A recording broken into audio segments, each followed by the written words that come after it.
एकादशी पूरे साल में 2 बार आती है। एक श्रावण के महीने में आती है, दूसरी पोषाधिक क्रम में आती है। जिस नारी को संतान नहीं हो रही हो, बहुत प्रयास कर लिया हो, पुत्रदा एकादशी पूरे साल में 2 बार आती है। एक श्रावण के महीने में आती है, दूसरी पोषाधिक क्रम में आती है। पुत्रदा एकादशी होती है, ये संतान की वृद्धि करने वाली होती है। शंकर जी के मंदिर में जाकर, भगवान शिव के मंदिर में पूजन करके घी का 1 कटोरी में घी और 1 कटोरी में खीर शंकर के सामने रख देते हैं। भगवान शंकर के मंदिर पर चौखट पर घी का दिया लगा देते हैं। शंकर जी की चढ़ी हुई 1 बेलपत्र साथ में रखें और 1 बेलपत्र को उठाकर शंकर जी के मंदिर की चौखट पे ही बैठकर चबा चबा कर खा लेते हैं। जो 1 बेलपत्र लेकर आए हैं वो अपने पति को खिला देते हैं। कहते हैं पुत्रदा एकादशी के दिन ये कर लेने पर संतान की प्राप्ति हो जाती है, पुत्र की प्राप्ति हो जाती है। महापुराण की कथा कहती है, आप अगर विश्वास रखे हो, सफेद आंकड़े की जड़, जिस नारी का संतान नहीं हो, गर्भ नहीं ठहरा हो, सफेद आंकड़े की जड़, जिस देव अधिदेव महादेव की कथा जिस तुम्बरुका जी ने श्रवण कराई है, शंकर भगवान जिनके सामने बैठकर शिव पुराण की कथा सुन रहे हैं, उन तुम्बरुका जी का नाम लेकर शिवलिंग पे से 21 बार घुमाकर मंदिर में ही कमर पर 7वें दिन रजस्वला धर्म के जो बांध लेता है और 1 पीपल का पत्ता अवधूतेश्वर महादेव का नाम लेकर शंकर पर चढ़ाकर उसको गाय के दूध में उकाल कर रात्रि को दोनों पति पत्नी अगर पीकर सोते हैं, 3 महीने में भगवान भोलेनाथ उसकी गोद भर देते हैं। ये शिव कथा, शंकर देता जरूर है। अच्छा, संतान नहीं हो, किसी नारी की गोद अगर, स्त्री की गोद अगर खाली रह जाए तो भी दुख होता है उसको कि मेरे घर में औलाद नहीं, संतान है। हम कई बार कहे, आज फिर कहते हैं, ये टेस्ट भी बाद में कराना, सारी जांचें बाद में कराना। एक बार शंकर का भजन कर कर देखना। पिछले वर्ष कथा में तुमरुका जी की जो कथा कही थी, यूट्यूब पर डली हुई, अगर आप लोगों ने नहीं सुनी हो तो उसको निकालना यूट्यूब पर। श्री तुमरुका शिव महापुराण की कथा हमने कही थी, तुमरुका जी का व्याख्यान, उसमें वर्णन किया था।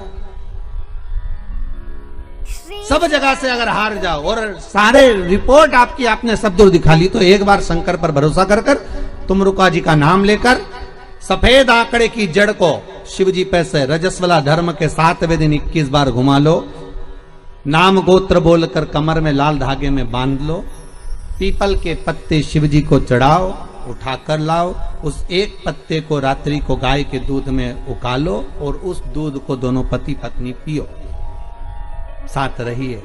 समय आएगा, बाबा चाहेगा तो 3 या 4 महीने में गर्भ ठहर ही जाएगा। सारे डॉक्टर को दिखा लिया अपनी जगह, टेस्ट भी करवा लिया अपनी जगह, पर एक बार प्रयोग, और वो विश्वास रखकर करना पड़ेगा। शंकर पर जो भी कार्य कर रहे हो आप, जो उपाय कर रहे हो आप, शिव का स्मरण कर, भगवान पर अगर विश्वास रखोगे, भरोसो दृढ़ इन चरणन कहो, श्री वल्लभ नक चंद्र छटा बिन सब जगमा ही अंधेरो। अगर भरोसा है तो शंकर है, और भरोसा नहीं तो शिव कहां से।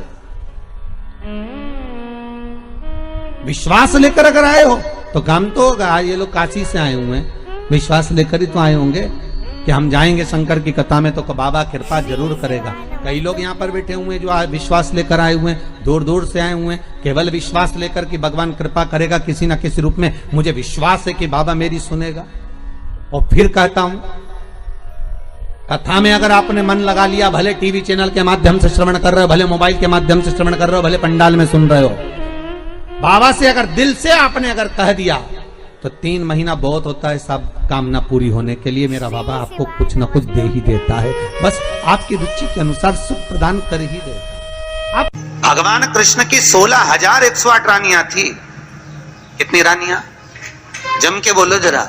16,108। पर 16,108 रानियां होने पर भी भगवान कृष्ण के यहाँ जब औलाद नहीं हुई, तब भगवान कृष्ण ने अपने गुरु गर्गाचार्य बाबा को बुलवाया और द्वारकापुरी में बुलवा कर पूछा, गुरुदेव मेरी 16,108 रानियों से औलाद नहीं होती, संतान नहीं होती, मैं क्या करूं? गर्गाचार्य बाबा ने कहा, तुम चिंता मत करो, पार्थिव शिवलिंग का निर्माण करो। शंकर भगवान के शिवलिंग का निर्माण कर कर एक एक रानी के साथ में 11-11 दिन तक बैठकर शिव जी का अभिषेक करो। और पार्थिव शिवलिंग का निर्माण गर्गाचार्य बाबा के कहने पर भगवान कृष्ण ने करा। एक एक रानी के साथ में 11-11 दिन तक भगवान शिव का अभिषेक करा। तब भगवान शंकर प्रकट हो गए और शिव जी प्रकट होकर बोले, कन्हैया मांगो तुम्हें क्या चाहिए? शंकर भगवान ने जब कहा, कृष्ण बोले मेरे यहाँ औलाद नहीं है। शिव जी ने कहा, क्यों चिंता करते हो? तुमने 11-11 दिन तक एक एक रानी के साथ में बैठकर मेरा अभिषेक करा है। जाओ मैं तुम्हें वर प्रदान करता हूं कि एक एक रानी से तुम्हें 11-11 संतान होगी और 1,77,186 भगवान कृष्ण के बच्चे हुए। ये शंकर जी की कृपा से। अब तुम्हें कितने चाहिए बोलो? भगवान कृष्ण के यहाँ अगर औलाद हुई तो किसकी कृपा से? अरे बोलो, बोले कौन होगा ऐसा?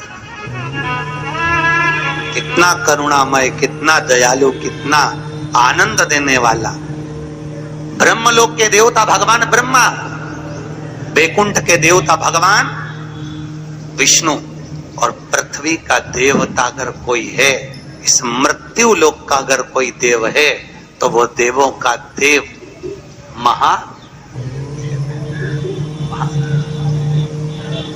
पृथ्वी का देव है, मृत्यु लोक का देव है महादेव।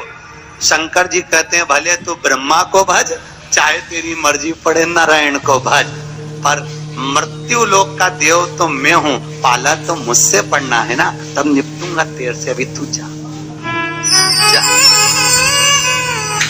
फिर पाला कब पड़ता है? जब थोड़ी सी भी दिक्कत आ जाए, परेशानी आ जाए, एक्सीडेंट हो जाए, ब्लड प्रेशर ऊंचा नीचा हो जाए, शुगर बढ़ जाए, अटैक आ जाए, तब सीधे पंडित जी को फोन लगा के बोले महामृत्युंजय का पाठ करा दो। शंकर जी बोले, अब आया मेरे पाले में, अब आया। और लगे सब पाठ करने के लिए। भगवान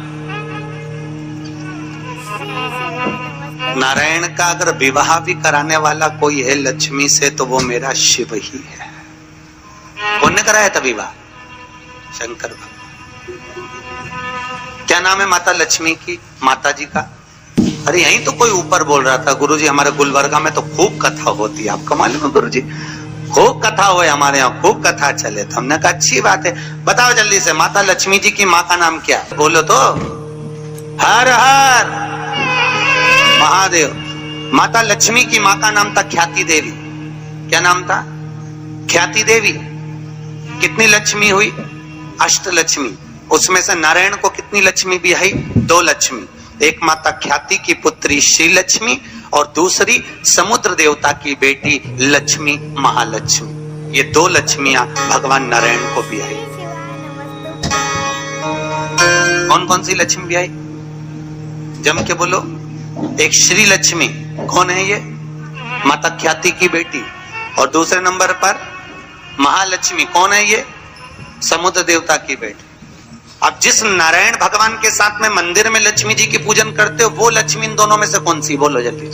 महालक्ष्मी तो मात्र 7 दिन तक भगवान नारायण के साथ रुकी थी, और 7 दिन रुकने के बाद में जब श्री लक्ष्मी ने भगवान शिव से जाकर निवेदन करा, भोलेनाथ मेरे प्रभु नारायण का विवाह समुद्र देवता की बेटी महालक्ष्मी के साथ भी हुआ है, आप करुणा करिए। तब भगवान भोलेनाथ ने पार्वती जी का एक मंगल सुमंगल आनंदमय तीज का व्रत बताया। तीज का व्रत जब श्री लक्ष्मी ने करा, वो व्रत आज भी माताएं करती हैं, निमाणी की पूजन करती हैं। आज भी सत्तू बनाती है, और 3 तरह का सत्तू बनता है, आटा का, बेसन का और चावल का। तीनों का अलग अलग प्रमाण है। कल आपको कथा में बताएंगे कि आटे के सत्तू का क्या प्रमाण है, और आपको मालूम हो तो आप हमें बता देना, उसमें कोई दिक्कत वाली बात नहीं हो। और तो कथा तो ऐसी चलेगी, आधी हम बाँचे आधी तुम बाज देना। आटे का सत्तू चने की दाल का सत्तू और चावल का सत्तू, ये तीनों क्यों बनते हैं? और सत्तू भी बनाओ तो चक्की ऐसा बना लो, पर पिंडा बनाना क्यों जरूरी होता है? वो पिंडे का क्या महत्व है? और श्री लक्ष्मी और महालक्ष्मी की कथा में वर्णन है दोनों। वो कथा कल आएगी, उसको अपन कल लेंगे।